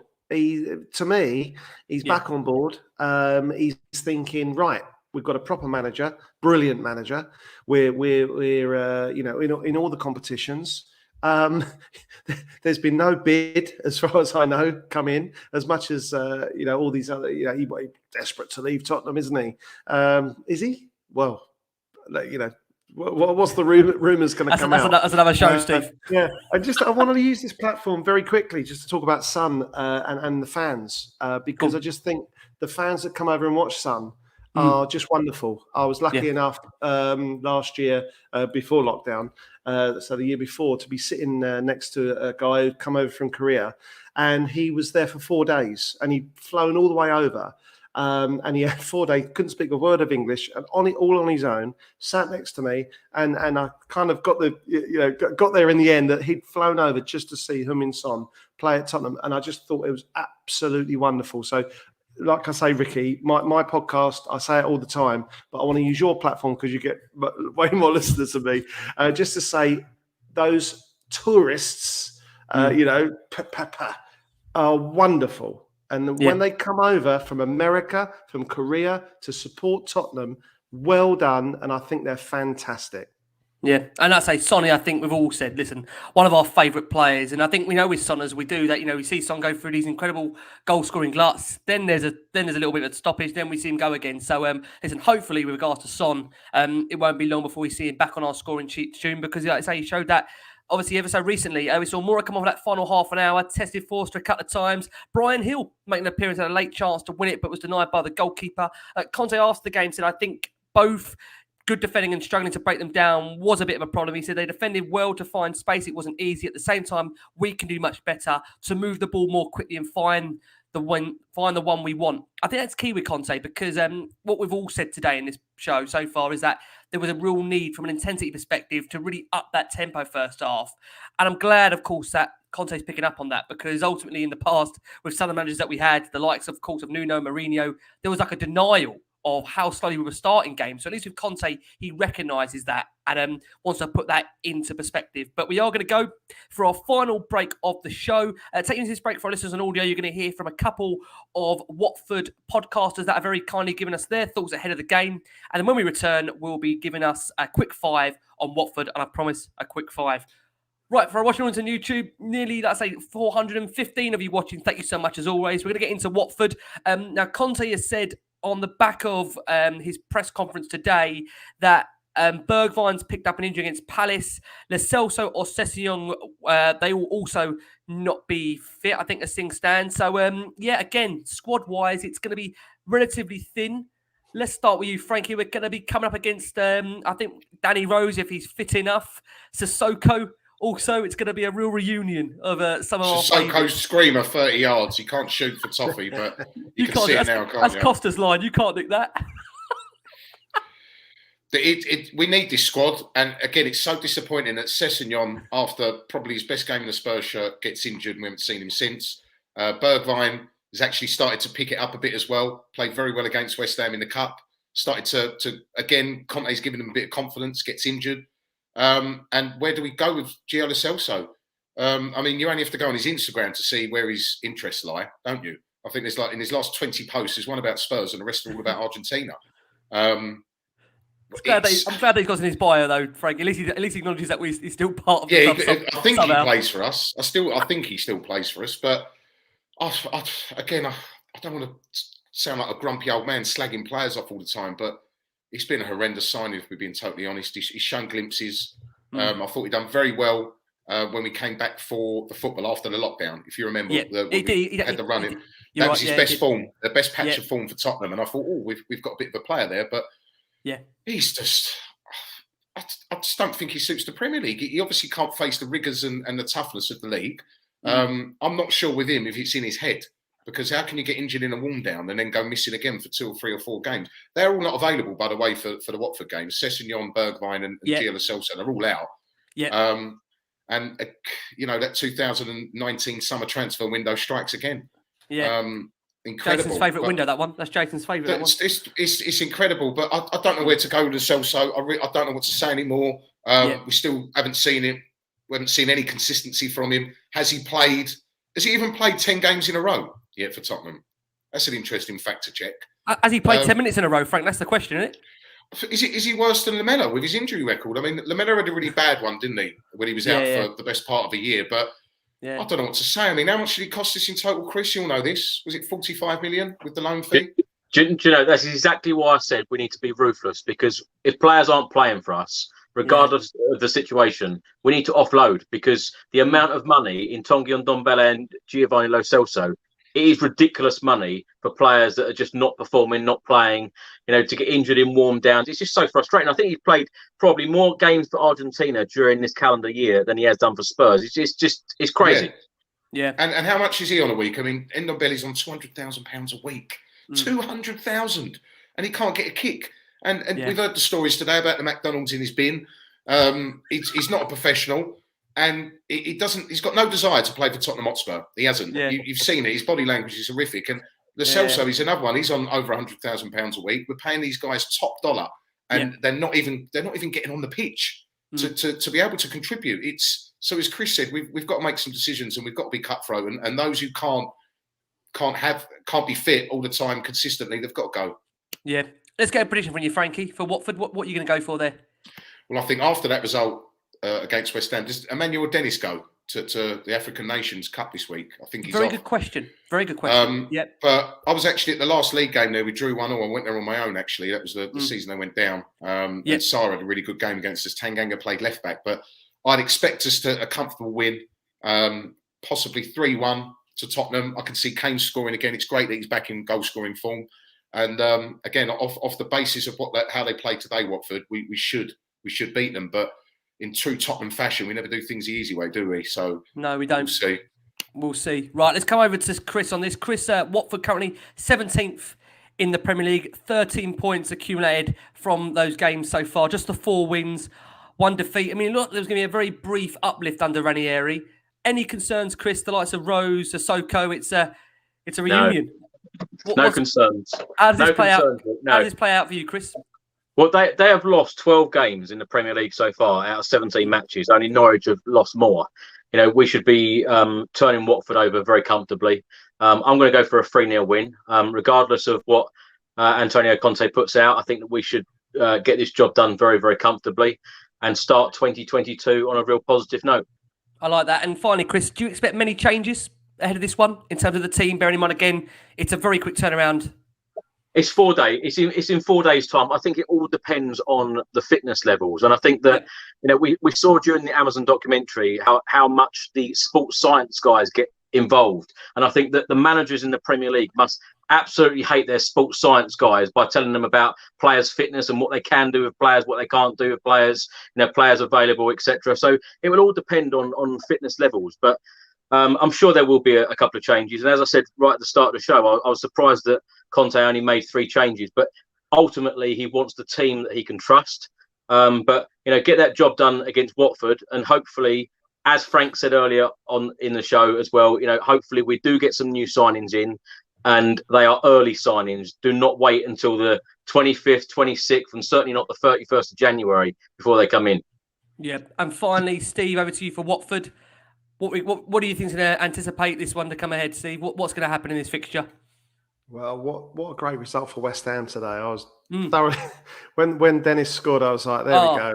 That is the demise of West Ham. Here we go. I said, that's where the Christmas decorations start coming down with them. Wow, Ricky, Do you know what? On Twitter, you're like me. You're on there all the time. You're looking, you're tweeting, you're doing all your stuff, and it's great fun. But what was it? 2 years ago, it was the Everton fans, back and forth. Last year, it was the Aston Villa fans banging on about how they're going to finish above Spurs and they're this, that, and the other. This year, it was the West Ham fans banging on about how they're going to be the new Tottenham, if you like, without bottling it at the end, of course. And they all fall. And who is it that's most likely to finish in the top 4 again? It's us. Or at least challenge it again, and they all fall by the wayside. But that West Ham result today was great for them because they were falling. And what you want is a prediction for the game. So I'm waffling on. I think that we will win that game, and I'm going to go for a 2-1 win, and it won't be comfortable. Because as much as I want Conte to learn from today and the Palace, second half, I don't think he's got the player. I think it will take a few more games for him to go, hang on, this is not quite right. And I think we'll get the result, but I think, and in a way, and it sounds weird, I almost, you want it to be like, if we win 5-0, then he goes, that's fine. January, here we go. Like Chris said and Frank said, if we win 5-0 at Watford, we've got time. But if we scrape a 2-1, if we lose, my goodness. But if we scrape it, he goes, right, no, we need and get it done now. Yeah, I disagree with that, Steve. I think Conte is a world-class manager. He knows what he needs. He's been brought in to win. There will be signings regardless. They'll have the targets lined up. He is no fool. He knows this squad needs major surgery. He's basically said that when he said, this is the biggest job I've taken on. This is the toughest challenge. Yep. So I disagree. I think that regardless of the result, even if we go and beat them 7-0, the targets have been lined up and we will make moves in January. And I don't disagree with you, Frank, there, but I'm just worried from previous managers that we win a game and like Mourinho goes, oh, no, we're fine. No, I agree. Conte will look at it and go, even if we win 7-0, we need more players. I'm on your side. You would have thought, though, that he would have taken the job with promises, and he would have also demanded exactly what he needed. And even taking the Tottenham Hotspur job, he would have said, we are going to need X, Y, and Z, and we may need X, Y, and Z to lead the club. And I don't think he would have taken the job unless he had those assurances. I'm hoping so anyway. One final thing to ask, guys. One final thing to ask. Ollie247 COYS says, he's asked the question, best and worst moment of the calendar year. We'll start with, just very quickly, just guys, one moment. It could be a goal, it could be a game, best goal, best game, or best or worst goal, however you want to play it. We'll start with Frankie. Frankie, your best moment and worst moment of supporting Tottenham in 2021. My worst moment isn't a game, although you could look at the Zagreb and the demise of last season when it all turned to utter rubbish. But mine is the Harry Kane interview with Gary Neville and the overlap. That was my worst moment because that was our academy star, Mr. Tottenham, the hero that we all worship. And he's basically come out on an interview with the season not even finished. We're still fighting for fourth spot at that point. Basically saying he wanted to leave. So that for me was like the low point, and the high point is an obvious one: the signing of Antonio Conte as our manager. Very lucky to have him. It doesn't get better than that for me. I love it. Steve, is coming to you next. Steve, best and worst moment of 2021. Well, always losing to Arsenal is always the worst. That was a bad loss. Yeah, no, that was a bad one as well. Yeah, and the best is beating Arsenal. Did we beat them in 2021? I think we did. I think Sonny, the game, obviously, the fans, Steve, I think, Chris, you were there, weren't you? Where fans were back in for that game. Sonny's wonderful goal at the lane. So, I think we can count that. Signing Conte was fantastic. But I mean, look, the ups and downs of being a Spurs fan are amazing, aren't they? Yeah. Oh, we love it. Couldn't have it any other way than this. Just a few trophies, as Chris would say. I've stolen his line again there. That'll be lovely. Chris, to end it with you, naturally. I think I know what might be coming. Chris, best and worst moment of 2021? Ollie wants to know. Worst moments, the Zagreb game, as Frank just mentioned, the Arsenal game, but that was a real low. That was a dreadful game. The Man United home game, Nuno's last, with the fans singing, "You don't know what you're doing." That was a pretty low moment as a Spurs fan. But of course, it then turned out to be my best moment of us losing 3-0 home to Manchester United, because of course we got Conte in. So that has got to be our best moment of 2021. And let's hope that it is a fantastic 2022 and we finally put a trophy in the cabinet. Amen. Listen, it's been a great show. Frankie, always a pleasure. Thanks so much. Like I say, we're looking forward to having you back on. Of course, we've got a January window coming up. We'll be busy always on Last Word on Spurs, seeing what we can do to find you some content during that time. And talk about content, Chris, it's always non-stop for you. So thank you so much. And listen, many people have hopped on from your channel to over here. So for the people that haven't done that, where can they find you? Because they should be watching. Where can they find you? My YouTube channel is just called Tottenham Fan Chris Cowlin, and pleasure to be on again, Rick, with Frank and Steve. It's been great. Thanks very much. No problem at all. I look forward to doing. Chris, I've got you on the 2nd of Jan, so we're doing it on the Sunday. So luckily there isn't such a quick turnaround. Then you've got the 2 hours on your one, then the 2 hours the next day. So you've got a bit of recovery time in there. We look forward to seeing you back home. Yeah, I'm doing mine on the Saturday and then doing this one on the Sunday. Yeah. Just quickly say there as well. And we said it the other night on Last Word on Spurs. Chris Cowlin is the most dedicated Tottenham Hotspur fan I know. What he does to get content, the time he puts into this club deserves so much applause from our fans to give us content and get his channel's great as well. So if you're not tuned into Chris Cowlin, you've got to follow him and listen to him because he's a top man. Absolutely. Most certainly. Been fantastic. Steve, I'm conscious. You have got a podcast, and we need to broadcast that. Where can we find Steve and Colin? Bless him. I feel for Colin sometimes. I feel like he's there, isn't he? He's still trying to every a promotion for his son as well on that podcast. There's always a chance he'll end up playing for Spurs one day. Where can we find this podcast, Steve? You want the longest been around. You started us off, didn't you, Steve? Colin is the talent. He is brilliant. Oh, my dog's barking. Shush. No, he's brilliant on the podcast, and he's from Northern Ireland. He absolutely loves the Spurs. I've got to go because the dog's barking. But Hotspurs podcast. Give it a listen. I love it. Fantastic. On that note, we are going to bid you farewell. Listen, we wish everybody listening, watching, wherever you are around the world, a very healthy, a happy new year. Thank you so much for all the support. And from myself, from Chris, from Frankie, from Steve, listen, keep the faith. 2022's big, as Chris would say. We'll leave the line with you, Chris. What's coming? The trophies are coming. 2022 is going to be our year. There you go. Yeah, that here from Chris. Guys, keep safe, keep well. Happy New Year to you all. And as always, come on, you Spurs.